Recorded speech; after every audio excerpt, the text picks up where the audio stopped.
Yo guys, namaskaram. So one of my let's say followers had shared one of these things, which I think is kind of going pretty viral right now. So let me just share my screen and we can just see how it works. So probably this is the one wherein employer or a manager is just talking with his people in a very rude tone. So let us just see that. Okay. If you will not participate, no, लेकिन अभी ऐसे मत बोलिए कि मैं कुछ नहीं करूंगा. ओके, तो ये 10 मिनट पहले से बोल देता हूँ. Next time onwards, when there is a call from my section, recovery section, if you will not participate, including holidays, क्योंकि आप लोगों को क्या है ना, बेसिस बहुत सारा दिखाते हैं ना, कि इतना दिन हम काम कर रहे हैं, तो हम थोड़ा पकड़ करते मिल गए छुट्टी देके जाके घूमे आएंगे फैमिली के लिए. अरे भाड़ में जाए तेरा फैमिली, मेरा क्या आता है भाई. अगर बैंक ने नौकरी दिया काम करने के लिए, फैमिली लेके घूमने के लिए दिया क्या. I don't care about your family. I have also family. I don't care my family also, except Canara Bank. Okay. So clear cut message to all. अगर वीक वाइज मंडे से लेकर सैटरडे तक काम नहीं होगा, सैटरडे संडे दो छुट्टी के दिन है. अगर मैं सेक्शन से मेरा नाम कोई यूज कर रहा है, तो अगर काइंडली रेस्पॉन्ड नहीं किए तो थिंग्स विल बी डिफरेंट. वो एनीबडी एल्स, वो मैनेजर हो, ऑफिसर हो, टीम मैनेजर हो, एजीएम हो. मैं तो एजीएम की बोला था, मैं एजीएम की बोला था. तो ये सब चीज Hmm.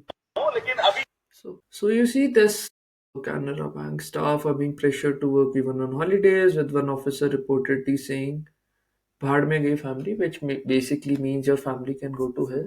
It's a stark reminder that work-life balance is being ignored in some workplaces, and family time is often undervalued. Employees are sharing their struggles, sparking a conversation about respect, empathy, and humane work culture. No one should have to choose between their job and loved ones. Bank ensure a supportive environment where staff can perform duties without sacrificing personal life. Everyone deserves dignity at work. Okay. So I think we have gotten some context. So, see, I'm again reiterating this fact. I'm not that type of person who would throw blanket judgments that this side is wrong, this side is right. Probably what is known as a truth or the attempt to get there is multifaceted and multivariate, a lot nuanced. So let's look at this thing from a couple of perspectives. First, let me be the devil's advocate and think it from that perspective. The person, aka manager, who is shouting on these people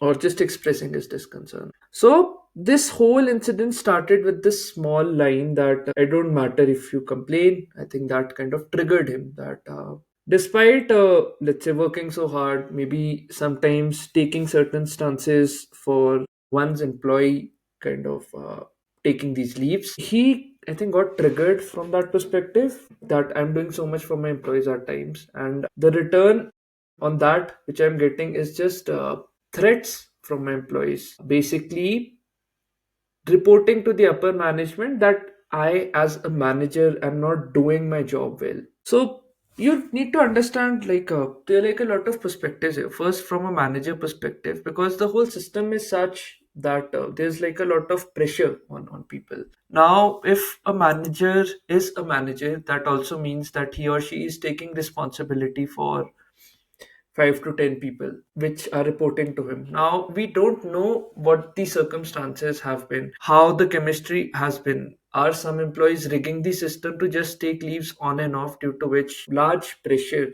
of that deadline has just squeezed into a very short time? Are the employees working efficiently, or they're like so many festive functions happening around that people have this habit of, let's say, if a holiday is given for 2 to 3 days, people have this habit of taking or adding extra layers, so they save up their holidays and they club it together, which is not a bad thing. But probably during these festive seasons, I think a lot of pressure is just on a lot of people. Because, see, for banks, it's predominantly an activity where one can sell the most from a loan perspective, from a credit card facility. Why? People in general do a lot of purchases during these times. So this is quote unquote their high sales time. And therein you see that when employees are not working, or let's say employees are taking more leaves, then that just creates this whole ecosystem of a lot of pressure building up. Now, sometimes in anger, we say a lot of things, but in hindsight, when we reflect, we usually don't mean a lot of it. So, in this case, of course, I'm not defending that wherein he says that, your family should go to hell. Like, none of that comments are uncalled for. But just to understand it from that whole ecosystem, that what is the context that this person is coming from? Because when we talk about extending empathy to employees, it should be a two-way process. Managers are also not having it very easy. They're also quote unquote employees for a higher management. Even the CEOs of these companies are reporting to quote unquote the shareholders, wherein they just have to show these numbers. So I think the root problem here again comes to the individual, because see, all of them are being driven by this core need of more and more to show positive balance sheets, positive profits. This creates a culture of a lot of pressure because all of these people are picking up salaries. So a manager, quote unquote, is not only responsible for his or her own salary, but the salaries that his or her employees are also drawing for. Now we need to just kind of think around this whole ecosystem, that why is it that such a culture is being created where a lot of emphasis is given to not just smoother functioning of, you can say, smoother functioning of the business, but a lot more profit and profit. This constant urge, constant need to be more and more and more. There's nothing wrong with growth, but the center with which that pursuit is coming from, which in this case is the center of greed, questions a lot of things. And then you see the moral dilemma also in this person's case, that there's just rapid frustration because despite working so hard, let's say some employees are not showing up, he might have been doing their work as well. Frustration just leaks out. Now, let's come to that perspective which is prevalent, that employees are being treated as slaves, employees have no respect, which is true to some extent because a lot of these comments are uncalled for. Probably this comment of your family can go to hell, because everyone is kind of working in a specific place so that they can nurture their families. But again, a deeper question comes to the individual, that if you see that things are becoming toxic, why are you picking up liabilities in your life? Let's say through EMIs, through your children. If you're not ready for children liabilities, why the hell are you picking them up in the first place? Because this creates a lot of pressure. Employees, no one is forcing an employer to work in that specific area. So we also need to question the motivation as to what is it that is stopping a person to not quit if things are becoming toxic. So we just need to question those deeper layers. Some comments which were really uncalled for is probably working on holidays and things like that.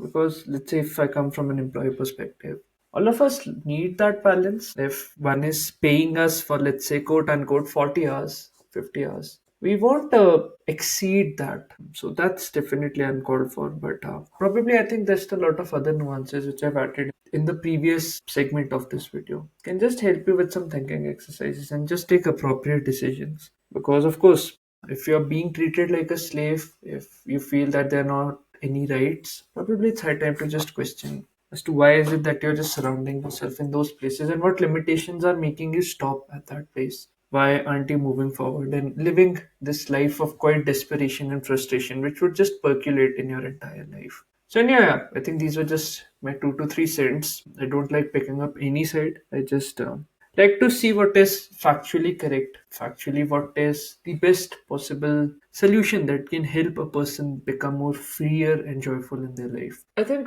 this is just a personal opinion that if you love your work so much, or if you're doing the right work, everything should just assist that. It should not be that work is this other thing which is becoming a hindrance to your family, and your family is this another thing, another project which is becoming a hindrance to your work. Both should collectively exist. So you'll see a lot of, let's say, successful marriages these days. At least some are presented as these business marriages of sort, wherein partners are just coming together to build something of unique value, where everything is just kind of integrated. Now I know in a lot of cases this is not practical. Some people have a lot of different preferences and things like that. But I think a deeper question needs to be asked, that what is the type of work that one wants to invest their life into, and why this need for, you can say, balance comes. Because if you're genuinely loving your work so much, you would not want to be a second away from it. Let's say if some people love music, they would not think of having taken some extra time out, or let's say cutting hours on their music to give to some other thing. I think all of it can go in tandem, but that is where the doer, the chooser of these things, who's choosing these responsibilities, needs to be looked at. In our country, I do understand that a lot of toxicity exists in the name of micromanagement. So then that's an individual question of just standing up at times for your rights, taking some hits in your life which you believe is true, and always just seeing that not just getting into unnecessarily liabilities, unnecessary entanglements. So I think those are like my 2 cents on this. Probably we can just collectively rage on this person, but just a little bit of context brings a lot of empathy, and a proactive, you can say, a holistic solution which keeps everyone happy can be worked at, rather than pointing fingers and blaming. Every one of us can just introspect the type of choices we make, the reason why this such a system exists in the first place, that a person is being forced to talk in such vulgarity with the other person. Now, of course, there are individual a-holes, I'm not defending that, but just this whole system, as to why is it that a system like this has come to exist in the first place, needs to be questioned at. But anyhow, I think those were like my 2 cents. These are like on and off things. And you just keep working, whatever you feel is true to your heart. And in the comment section, do write how many limitations have you broken, what work you have done. Feel free to disagree, leave a dislike, unsubscribe. It hardly doesn't matter.